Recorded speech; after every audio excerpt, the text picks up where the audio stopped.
My parents gave my late grandfather's entire estate to my brother because he'll have a family someday and still expected me to pay the bills. So I cut contact, then found out. Grandpa left me something. I'm 35. And for most of my life, I've played the role of the responsible one. You know the type. The kid who never got into trouble, who always stayed quiet during arguments, who picked up after others without being asked, the one who didn't need much. And that's exactly how my parents liked it. They never said it out loud, but it became pretty obvious by the time I hit my 20s. My job wasn't to be cared for. It was to take care of everyone else, especially my younger brother, Darren. Darren is 29 now, and growing up he was everything I wasn't. Loud, reckless, charming in that way that made adults laugh off bad behavior like it was a phase. He scraped by in school, partied through college, and somehow always landed on his feet. Meanwhile, I worked part-time while studying engineering, skipped vacations to save money, and helped with house repairs so mom and dad wouldn't have to call someone. I thought I was earning their respect, maybe even their pride. But what I really was, I've come to realize, was convenient. The first sign that things weren't as equal as I thought came just after college. Darren had dropped out of a business program for the second time and was working some temp job at a warehouse. I had just landed my first full-time engineering position and was over the moon about it. I remember coming home that weekend with a bottle of champagne and my first paycheck stub thinking, maybe, just maybe. This time, Dad would say he was proud of me. He barely looked up from the TV. Mom gave me a quick hug, then asked if I could cover Darren's car insurance that month because he was in between jobs again. I did it. Of course I did, because that's what I'd always done. Fast forward a few years and I bought a modest townhouse an hour outside the city. Nothing fancy, but it was mine. Meanwhile, Darren was still living at home, cycling through jobs and girlfriends, none of which ever lasted more than a few months. I'd started setting boundaries, saying no when they asked for help with his credit card debt, or when Mom hinted that I should invite him to live with me just until he gets on his feet. That's when things started to turn. They didn't argue with me directly. No yelling or guilt trips, just silence. Cold, heavy silence. Calls went unanswered. Texts were suddenly seen but not replied to. I'd visit for the holidays and feel like a guest in my own family. And Darren, he soaked it up. He'd make jokes about how I was the corporate robot while he was the free spirit chasing dreams, and my parents would laugh along like he was some misunderstood genius. I kept my distance, built my own life until last year when my grandfather passed away. He was the only one in the family who ever really saw me. He was a quiet man, but he always asked about my projects, sent me books about leadership and innovation, and told me to aim higher. I spent more time with him than anyone else in the family. We bonded over chess classic sci-fi and our shared love for restoring old watches. So when I got the call from the family lawyer, I assumed naively that I'd at least be part of the conversation about his estate. I wasn't. Turns out Grandpa had passed everything: his house, his antique collection, even his car, to my parents, trusting them to distribute it fairly, and they had decided to give it all to Darren. Their reason? He'll have a family someday. He'll need the stability. I sat there in stunned silence as they told me this, like it was the most logical thing in the world. Like it made perfect sense that I, the one who had been there for Grandpa, who had helped him when his health was declining, who had driven him to his checkups, got nothing. Not even the chess set we used to play on every Sunday. I didn't yell, I didn't cry, I just nodded, said, "Thanks for letting me know," and left. That was the moment I felt something shift inside me. Not anger, not yet, just clarity. Like someone had wiped fog off a mirror and shown me what had been staring me in the face for years. But it didn't stop there. About 6 months later, I started getting texts from Mom. First, it was small stuff, asking if I could help out with their internet bill because Dad was between contracts. Then it was the electric bill. Then the property taxes on Grandpa's house, the same house they'd gifted to Darren, who had moved in with his new girlfriend and was already planning to remodel the garage into a recording studio. "You know how hard it is right now." Mom wrote, "You're doing so well, you should help." At first I ignored the messages, then I responded with polite no's. Then I stopped responding altogether. That's when the guilt trips began. My aunt called me one night to ask why I was punishing my parents. Darren left me a voicemail saying I'd changed and that success had made me arrogant. And then just last week I got the text, the one that made me sit down, reread it 3 times, and take a very long, very deep breath. It was from Mom. Simple, cold, no greeting. "Electric's past due. You better handle it. That was it. No, please. No, can you? Just an expectation like paying their bills was a job I'd forgotten to clock in for. I stared at that message for a long time. The anger didn't come immediately. It was a slow burn, a low simmer in my gut that had been building for years finally bubbling to the surface. I didn't respond right away. I didn't want to be impulsive.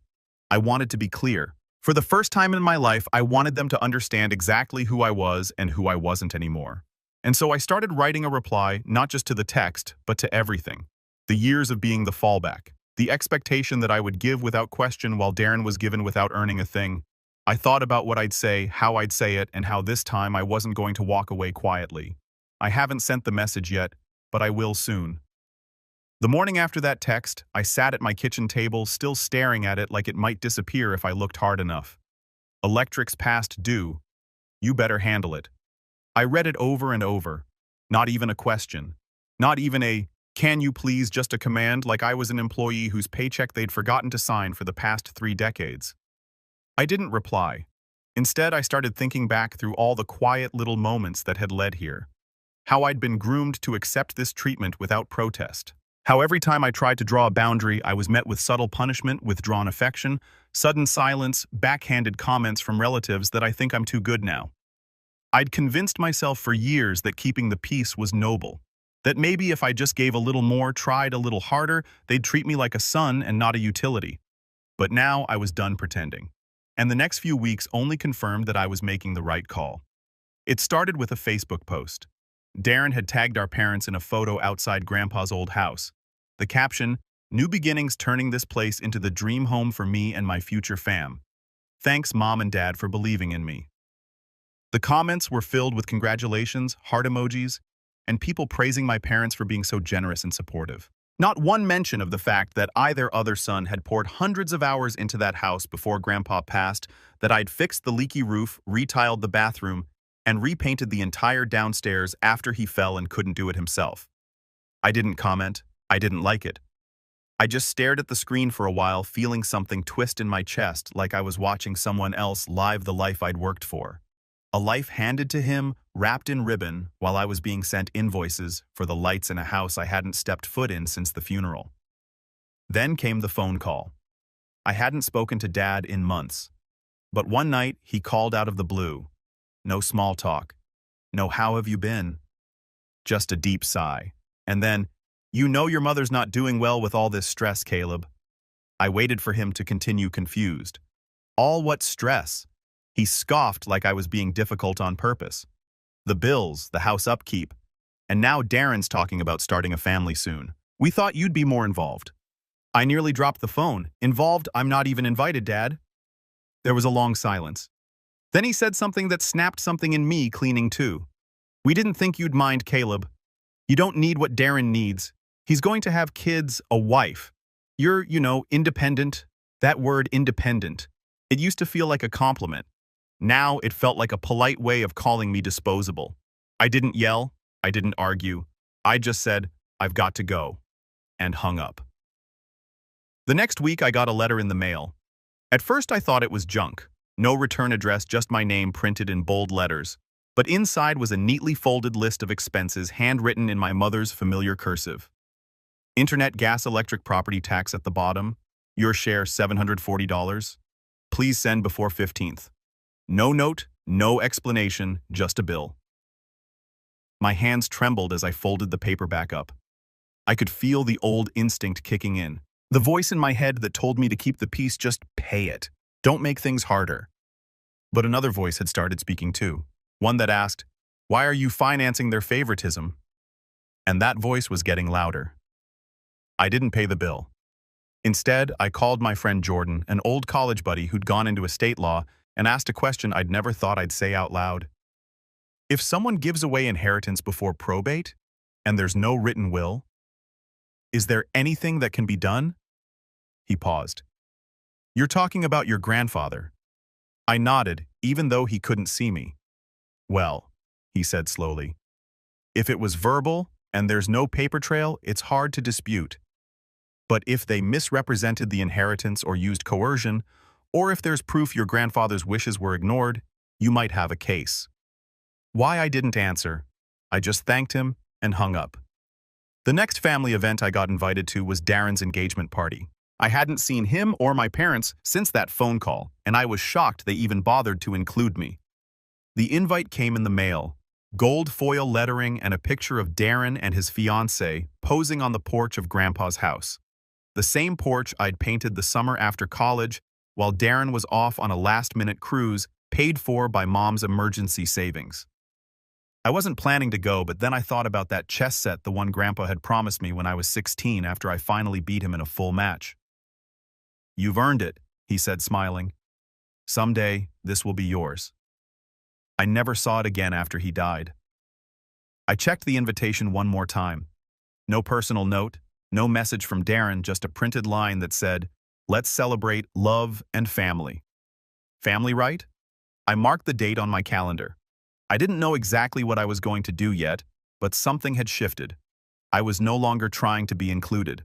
I was planning my exit, and I wanted them to remember it. The day of Darren's engagement party arrived with the kind of heaviness that settles in your bones before you even get out of bed. I hadn't RSVP'd, hadn't called, hadn't given them any reason to expect me. But I went anyway, not to celebrate, not to make peace, but because I needed to see with my own eyes just how far gone this family really was. The house looked almost unrecognizable. Grandpa's clean, weather-worn white siding was now some trendy charcoal gray. The old rose bushes were ripped out, replaced with a soulless rock garden.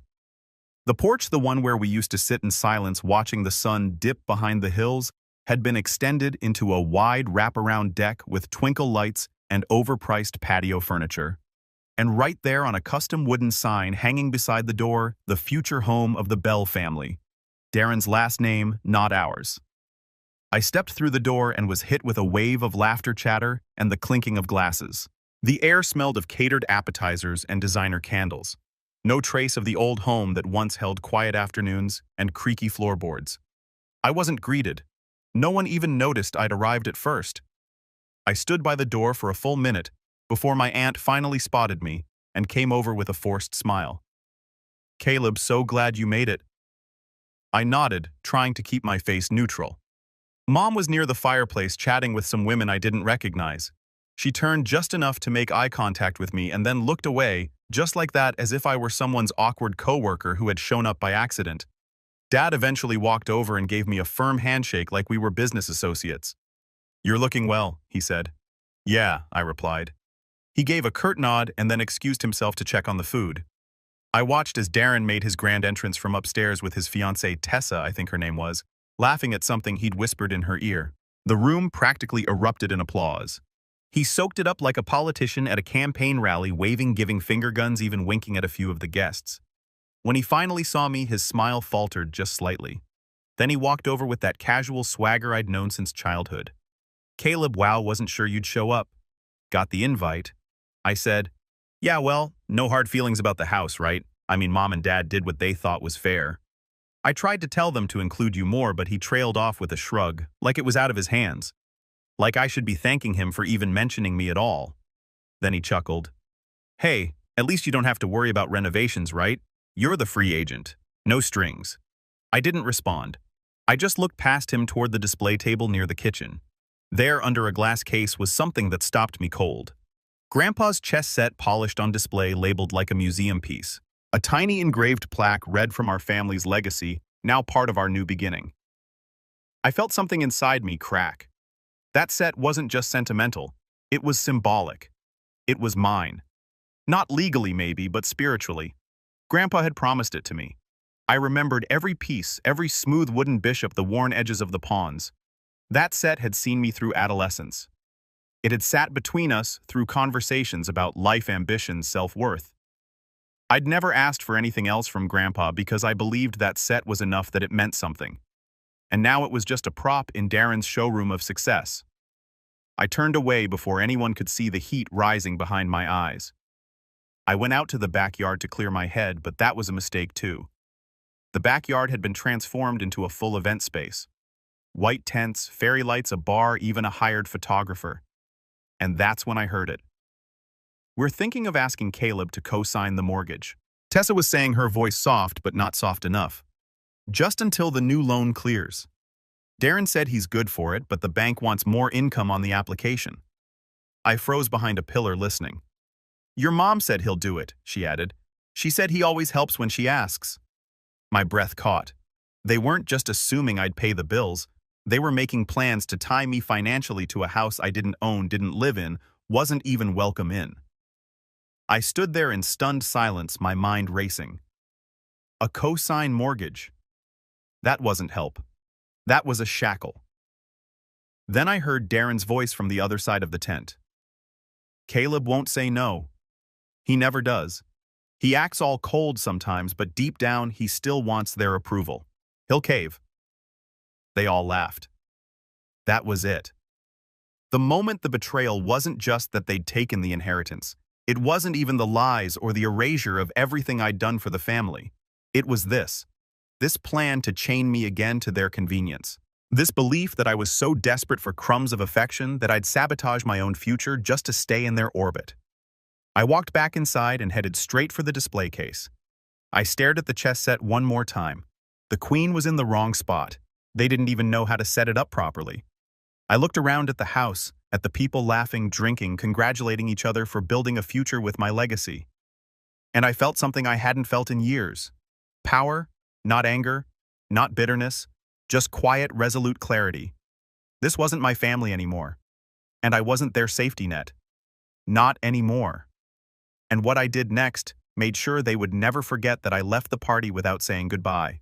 I didn't make a scene, didn't throw accusations, didn't scream or cry or flip a table, like I used to fantasize about when I was younger and angrier. I just slipped out the side door and walked down the street until I reached my car. The neighborhood was quiet, the kind of quiet that made you hear your own breath too loudly. I sat behind the wheel for a long time, staring at the dashboard, hands motionless on my thighs. The street lamps made long shadows across the windshield. Everything looked unreal, like I was watching my own life from outside my body. That chess set, that conversation about the mortgage, that look on Mom's face when she saw me and just turned away. I'd never felt more disposable, like I was a credit line with a pulse. Like my value was in what I could do, not who I was. That kind of realization doesn't come like a lightning strike. It's slower, a dull ache that builds over years until one day you just can't carry it anymore. That night I didn't go home. I drove nowhere in particular. Just kept the engine running and let the road carry me through the city past late-night gas stations and empty parking lots and convenience stores still lit by flickering neon. My mind was spinning not with rage, but with questions. How did I let it get this far? How did I become the one who was left out of my own family's future? How did I become the one no one fought for? I ended up at a late-night diner on the edge of town, the kind with cracked vinyl booths and the smell of burnt coffee soaked into the walls.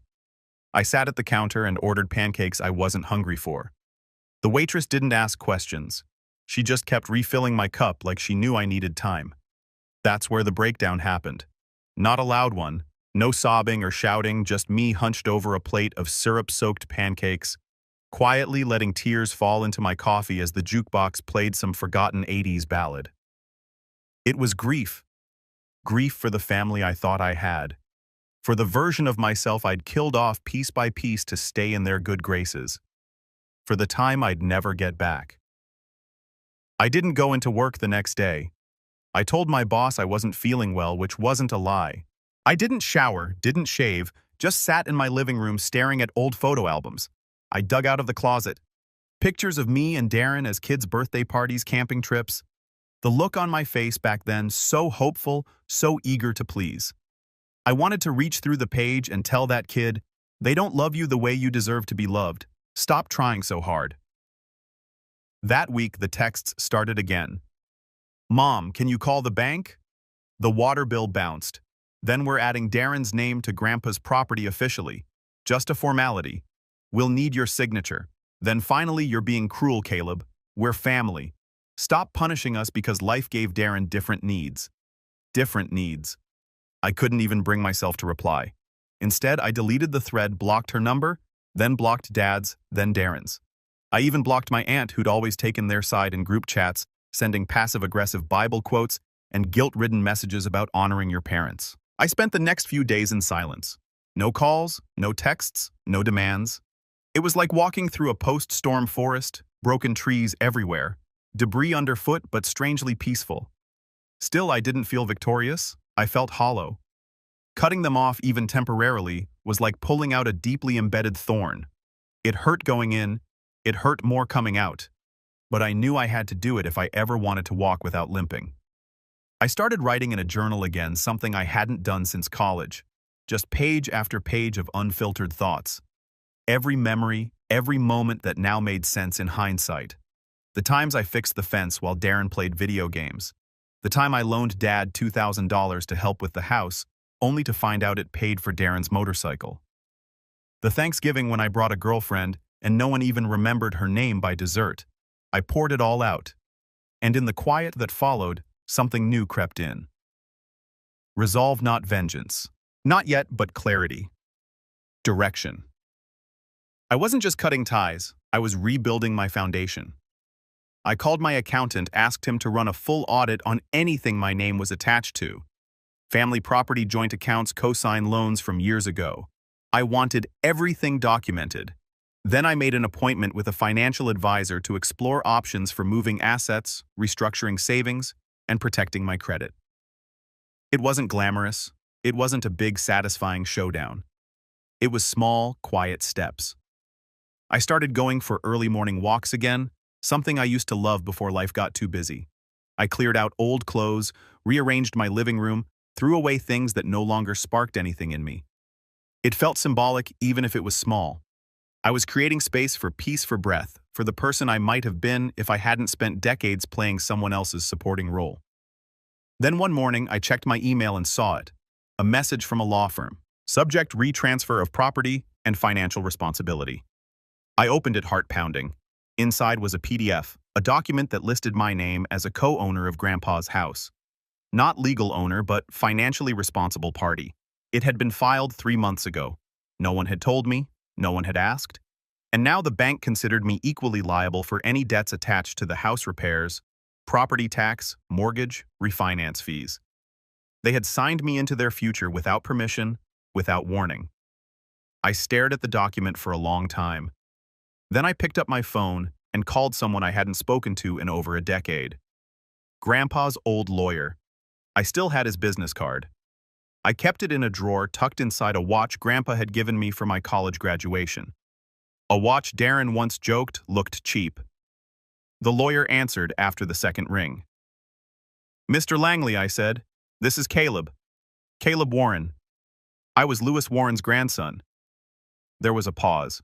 Then a warm, familiar voice replied, "I remember you, son. Your grandfather was proud of you. How can I help?" I took a breath and I told him everything. Mr. Langley didn't interrupt. Not once. I told him about the house, the inheritance, the mounting bills, and the way my parents and Darren had signed my name onto financial documents without my knowledge or consent.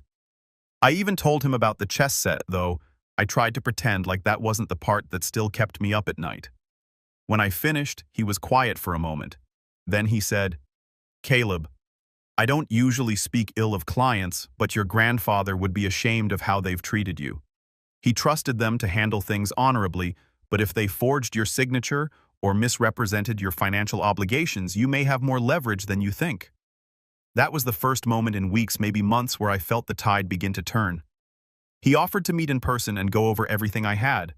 Bank statements, texts, emails, that PDF from the lawyer. I dug through years of digital dust, pulling out every receipt, every Venmo transfer for Darren's debts. Every old message where my mom thanked me for covering bills, I now realized were part of a larger pattern. It was like assembling a puzzle I never knew I'd been building. Mr. Langley got to work immediately.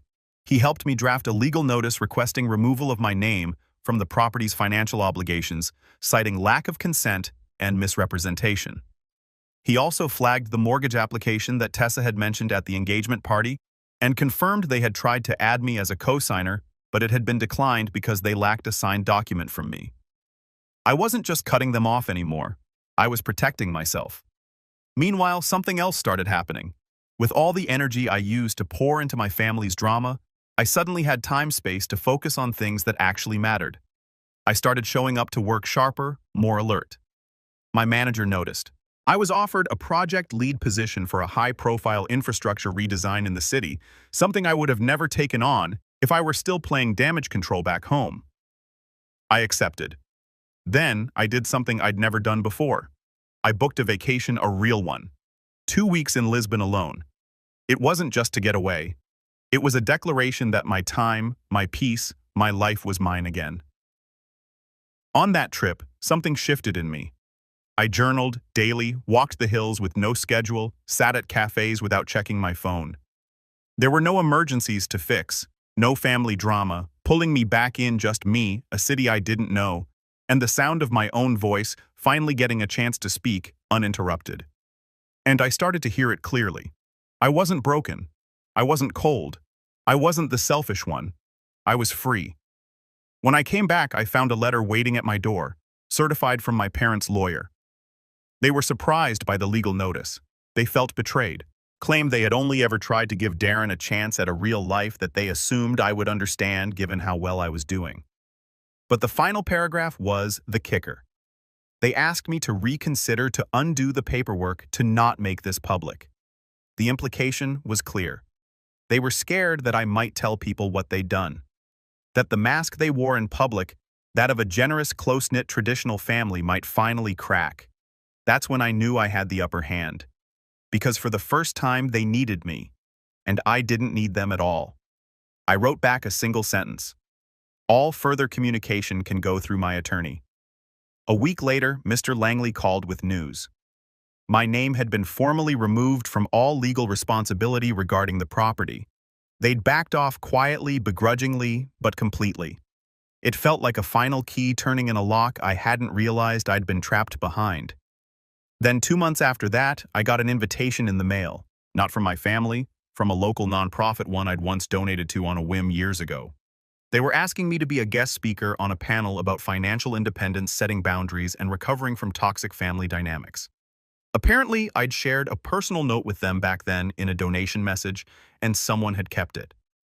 They wanted me to tell my story. I almost declined, but something told me to go. Standing on that stage, I told a room full of strangers about a chess set, a forged document, and the long, painful road of learning to stop begging people to treat me with dignity. I watched faces nod, eyes widen, and shoulders ease as they saw parts of themselves in my story. Afterward, someone came up to me, a woman in her 40s, teary-eyed, and whispered, "Thank you." I thought I was the only one. I wasn't just healing anymore, I was helping. And as I walked home that night, under a sky free of clouds or expectations, I realized something important. I hadn't lost a family. I had outgrown one. And the best part, I was just getting started. About a month after the nonprofit event, I got an email from someone unexpected. It was from an old friend of my grandfather's, Mr. Reinhardt, a historian and antiques appraiser who used to come over sometimes when I was a kid. He'd sit with Grandpa in the sunroom, sipping coffee and talking about the provenance of old warm metals, vintage clocks, and obscure board games. I hadn't seen him since I was a teenager, but the email was warm, direct, and surprising. He wrote, "Caleb, I happened to see you speak at the panel a few weeks back. You've grown into a man your grandfather would have been immensely proud of. I wanted to reach out because something's come to my attention that you may not be aware of. Something concerning your grandfather's belongings. Would you be willing to meet?" That last sentence lit a spark in me. We arranged to meet at a quiet cafe downtown, the kind where you can still hear the clink of ceramic mugs and the soft hum of conversation. Mr. Reinhardt was older now, slower with deeper lines etched into his face, but his eyes were sharp and his memory sharper. We sat down and he wasted no time. "Your grandfather had a will," he said. I froze. I thought he left everything to my parents. He shook his head. "He had a will, one he wrote himself about 8 months before he passed. I helped him draft it. In fact, he wanted everything to be clear. Most of his personal belongings were to go to you, including that chess set." My stomach dropped, but the will was never filed. "Your parents insisted there wasn't one." He nodded gravely. I was surprised when I heard they claimed there was no documentation. I assumed they had changed plans, or perhaps your grandfather never finalized it. But then I found this. He pulled a slim envelope from his coat pocket, worn but sealed with wax. The handwriting on the front was unmistakable. Grandpa's to be opened by Caleb Warren upon my death. I took the envelope with trembling fingers, barely able to breathe. Inside was a single page. Caleb, if you're reading this, then something has gone wrong and this letter never made it to you the way I intended. I want you to know something, son. You were always the one I believed in, the one who showed up, the one who earned every ounce of my respect. I asked your parents to distribute things fairly, thinking they'd honor my wishes. But just in case they didn't, I wanted to put this in writing. The chess set is yours. So are my watch collection, my military memorabilia, and the safety deposit box at Hanover Bank. Box 442. Everything in that box is yours by right, not charity. I hope you never have to use this as proof, but if you do, don't be afraid to fight for what's already yours. Grandpa, I read the letter 3 times before I looked up. Do you know what's in the box, I asked? Mr. Reinhardt smiled faintly. Only your grandfather knew for sure, but I can tell you this. He once told me that legacy isn't just about money or things. It's about making sure the right people carry the torch. That same afternoon, I went to Hanover Bank. It took some verification and a couple of hours, but eventually, a bank manager led me into a quiet back room with a vault door. I signed a release, showed my ID, and was handed a small iron key. Box 442 was heavy. Inside, I found a certified copy of the original will, signed and dated, an insurance appraisal for the chess set, and several antique watches totaling over $80,000, a handwritten inventory of Grandpa's military medals and antique tools, each with a note about its history, and tucked beneath it all, a flash drive. I took it home and plugged it into my laptop. The drive contained several document scans of receipts, letters, property transfers, and one folder labeled Darren. Inside were screenshots and PDFs, texts from my mother discussing keeping Caleb in the dark, a copy of a forged signature on a property reassignment form, and even a voice memo recorded by Grandpa himself where he said clearly and calmly, "If this message is heard by anyone but Caleb, then you've taken what was never yours, and I hope he finds this before the damage is irreversible." I sat there in stunned silence. Everything I'd suspected was true. But this wasn't just proof. This was power. The kind of power that could flip the entire narrative legally, ethically, socially. I could expose them not just to our family and neighbors, but in court if I wanted to. I had the original will, the voice recordings, the financial appraisals, even hard evidence of forgery. I made copies, saved everything to an encrypted cloud drive, forwarded key files to Mr. Langley, who nearly dropped the phone when I told him this. He said changes everything. But I wasn't in a rush, because now for the first time I was playing chess with a full board in front of me. They thought I was out of moves, but I still had my queen, and the moment to strike was coming soon. I just had to decide how public I wanted the fall to be. I waited exactly 11 days. Not because I was unsure, not because I had doubts. I waited because timing, like in chess, is everything. And if my family had taught me anything, it's that people who rely on your silence get nervous when it stretches just long enough. They start wondering if you're building something. And I was. The morning of the 12th day, I called Mr. Langley. "I'm ready." I said he didn't ask what I meant. He already knew. We'd spent the last week carefully preparing every legal thread we'd need. The original will had been submitted to the probate court as a previously undisclosed document. Langley filed a petition for formal probate backed by the will, the notarized letter Grandpa left, and the voice recording. That alone would have been enough to shake the ground beneath them. But that wasn't the move. That was just the setup. The real move, the check, was what I sent to the rest of the family a day later. An envelope neatly addressed certified one copy to my parents, one to Darren, and a digital version to my aunt, just in case. Inside was a letter, polite, firm, written like someone who wasn't asking, but informing to whom it may concern. As you are likely now aware, a certified and signed copy of Lewis Warren's original will has been located and filed with the probate court. In accordance with his final wishes, several personal assets currently in your possession, including but not limited to the vintage chess set, antique watches, and military memorabilia, have been rightfully and legally designated to me, Furthermore, due to your unauthorized attempt to assign financial responsibility to me without my consent, as well as the documented evidence of forged signatures and misrepresentation of estate-related matters, I have initiated a formal claim of fraud currently under review by the appropriate parties. At this time, I am offering a resolution. Return all assets named in the original, will cease any further financial contact with me, and acknowledge the updated probate documentation in writing within 7 business days. If these conditions are met, I will refrain from pursuing charges of forgery and public disclosure of the events leading up to this filing. Failure to comply will result in immediate legal escalation and the public release of the recorded materials in my possession. Sincerely, Caleb Warren. I didn't include threats. I didn't need to. The implication was enough. The following days were quiet. Too quiet. Then on day 6, my doorbell rang. I opened it to find a delivery man standing beside a wheeled dolly with 2 wooden crates and a smaller velvet-lined case. No note, just a signature form and a label. Return to rightful owner. Inside was everything. The chess set untouched, still in its display box. The watches cleaned, polished, arranged in the same order Grandpa always kept them, and the medals each pinned to a velvet board with a copy of Grandpa's old handwritten notes tucked behind them.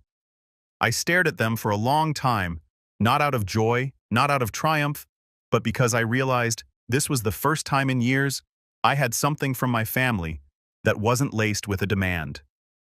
The next morning, Mr. Langley called. They complied. He said, "The court has acknowledged the will and your claim has been upheld.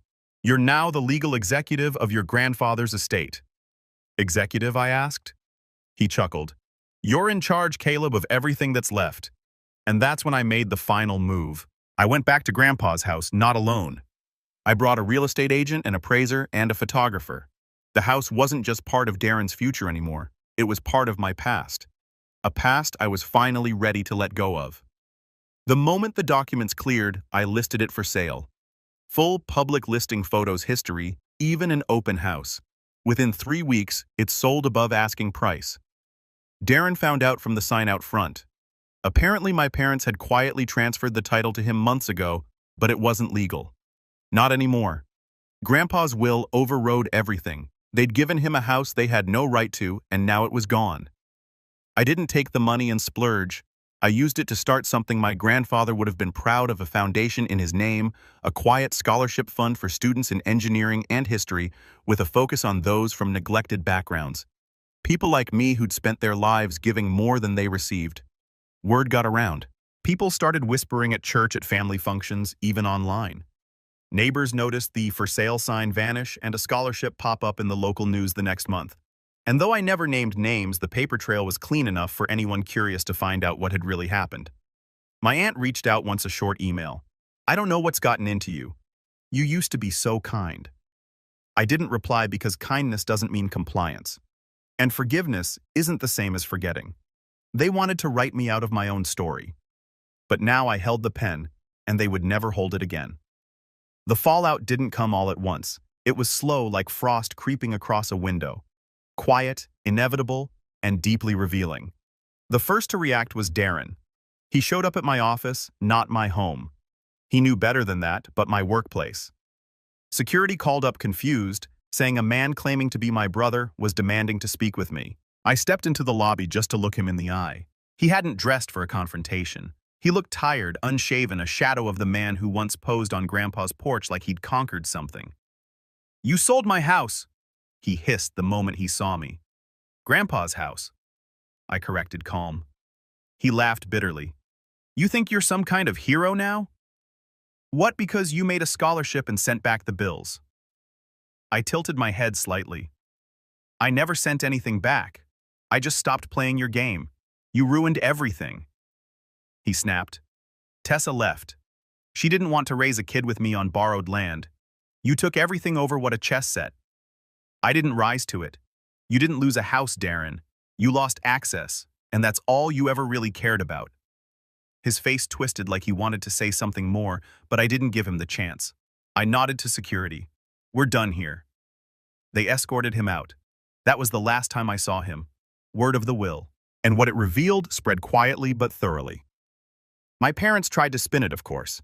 Claimed I misunderstood things, that Grandpa hadn't been in his right mind when he wrote that letter. But once the forgery came up in court records, people began stepping back. Neighbors who once praised their family values stopped waving. Church members asked quiet questions they couldn't answer.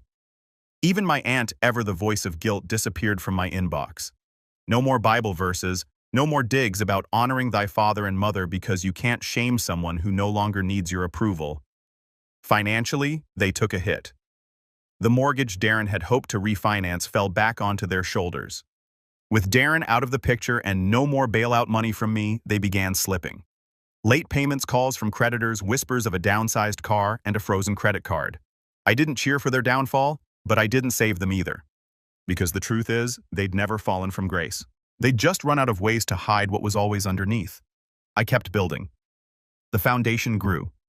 We funded our first 3 scholarships within the year. I started mentoring a student named Elijah. Quiet, focused, the kind of kid who reminded me a little too much of myself at 17. We met twice a month, mostly to talk about goals and balance. But one day, he asked me something that caught me off guard. How do you stay so calm when people try to walk all over you? I smiled at that because for years I didn't. I was just quiet, and silence isn't the same as peace. So I told him the truth. You stay calm, I said, when you know how the game ends. He didn't get it right away. He would someday. Weeks later, I unpacked the chess set for the first time since getting it back. I laid out the pieces slowly, one by one. Felt the weight of the king in my palm, the groove where Grandpa's thumb used to rest. And then, without realizing, I whispered something aloud to the empty room. Checkmate. And I finally felt it that I'd thrive.